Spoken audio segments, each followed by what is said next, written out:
तसेच आमचे आधारस्तंभ प्रत्येक वेळेस शरद कोळीला वेळोवेळी मार्गदर्शन करणारे आदतराव सर, या ठिकाणी काय नेते मंडळाची नावं राहिली तर सांगा, राहिली म्हणून नावं घेणं खूप गरजेचं असतंय. काम करणाऱ्या माणसाचं नाव घेतलं पाहिजे. राहिलीत का कोणाची नावं? आकाश पांढरे, प्रकाश मगर,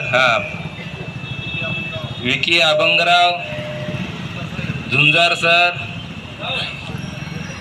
अजून सर्वच कार्यकर्ते, मित्रपरिवार, आपल्या आंदोलनकर्त्याच्या वतीनं मी मनापासून आभारी आहे. कारण भाऊ आणि कोथाळकर मेंबर कुठे गेले आहेत ना दोघं, आणि पैलवान अनिल अभंगराव आणि तुमच्या टीमचं खरंच खूप खूप कौतुक करावं असं कमी आहे. त्याचं कारण असं की काही लोकांनी आमचाही संभ्रम निर्माण केला होता. मी कुणाची टीका करत नाही, कारण तेवढी कुवत नाही कोणाची, म्हणून मी करत नाही, कोणावर बोलत नाही. पण ही सगळी जी मी नावं घेतली ती आंदोलनकर्त्यांना रोज दिवसात 10 वेळा फोन करते. ते आदतराव सरचा रात्री माझा 12 आणि 1 वाजता फोन चालू असतो. रात्री 12 आणि 1 वाजता ते बिचाराला काय मला कळीच नाही काय भानगड, किती बुद्धी दिलेली आव्हानं. सगळं आलेलं वाळ तर शांत शांत शांत. सर तुम्ही नसताना मी 2-3 मोडून काढले असते आतापर्यंत. आणि एवढी आमच्या आंदोलनाची तुम्ही सर्वजण काळजी घेत असताना काही लोकांनी या आंदोलनाला वेग नाही यावं म्हणून या सर्वच नेते मंडळीची, कार्यकर्त्यांची, नगरसेवकांची सर्वांची नावं टाकून काही पोस्ट व्हायरल केल्या.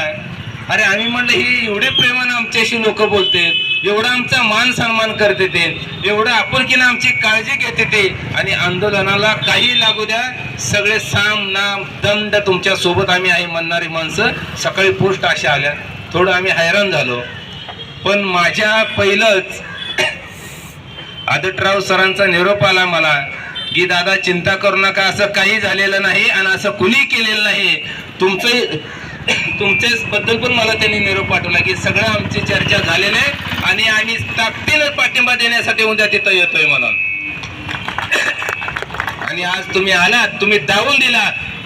यातलं पंढरपूर काही शिल्लक राहिलं नाही, सगळं पंढरपूर इथं पाठिंबा द्यायला आलाय.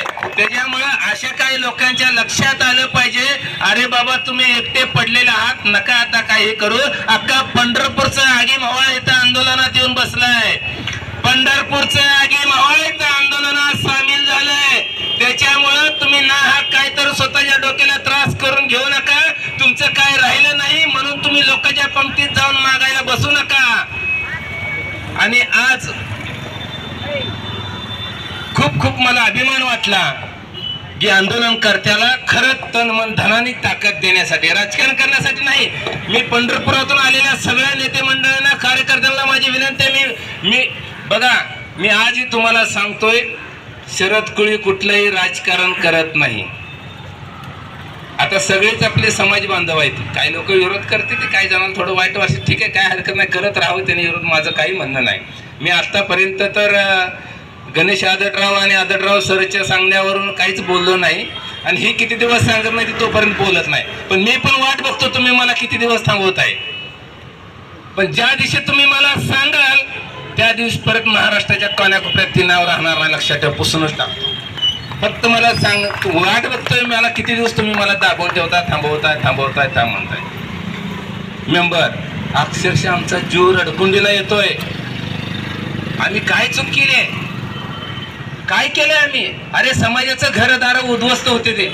तुम्हाला माहितीसाठी सांगतो, अरे साधी कर्मचारी, अधिकारी, तलाठी, सर्कल, पोलीस तुम्हाला भेट नाहीत रे, ऐकत नाहीत, आररावी करते, चल म्हणते. अरे साधा ग्रामपंचायतचा शिपाई जर म्हणलं ना पाणी कधी येते, जा तुला शहाणा म्हणतोय, ही आपली किंमत झाली. अरे ही किंमत वाढवण्यासाठी आंदोलन आहे, तुमच्या न्याय हक्कासाठी आंदोलन आहे, तुमच्या स्वाभिमानासाठी आंदोलनाला बसलोय. आम्ही काय राजकारणासाठी करत नाही. आणि भाऊ काय लोक म्हणते की शरद कोळी पक्षाचं करतो. मी आज सांगतोय, परत सांगतोय, परवा सांगितलंय, पहिल्या दिवशी सांगितलंय, जोपर्यंत समाजाचं आंदोलन आहे तोपर्यंत शरद कोळी पक्षाचा नाही आणि नाही. मी पक्ष त्याच दिवशी घरी खुटीला अडकवून आलाय, झेंडा पक्षाचा. मी तुमच्या माहितीसाठी सांगतो, जरी उद्धव बाळासाहेब ठाकरे पक्ष आज विरोधात जर असेल तर त्या पक्षावर देखील फंटरनं टीका केलेली आहे. मी तुमच्यासारखा बांडगुळा नाही, मी शेपूट घालून बसणारे म्हणलं नाही, मी त्यांच्यावर देखील टीका केली आहे. पण लक्षात ठेवा भाऊ, तुम्ही होता मुंबईला पहिल्या मीटिंगला, आता सर तुम्ही पण होता. पहिली मीटिंग लावली, सेना भवन मध्ये गेलो आणि सांगितलं की आमच्या कोळी समाजाला न्याय देण्यासाठी आपण काहीतरी करा. मला समाज विचारतोय, होय मला माहित नाही पहिल्या पक्षानं काय केलं काय नाही, कारण मी पक्षात नव्हतो आणि तुम्ही कोणी होता ना, तुमच्यात दम नव्हता भांडायचा, तुमच्या मनगटात ज्ञात नव्हता.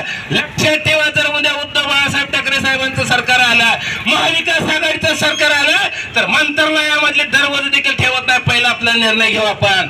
आणि जर का लाईव्ह करा आणि व्हिडिओ हे राखून ठेवा, जर पक्षानं जर काही केलं बिलं, समाजाला जर न्याय नाही दिला तर हे फकड्या पक्ष सोडायला बसलाय. लक्षात ठेवा, तुमच्यासारखा बांडगुळानो भीक मागणार नाही, त्यांच्या पुढे तळव्या चाटायचं काम करणार आहे.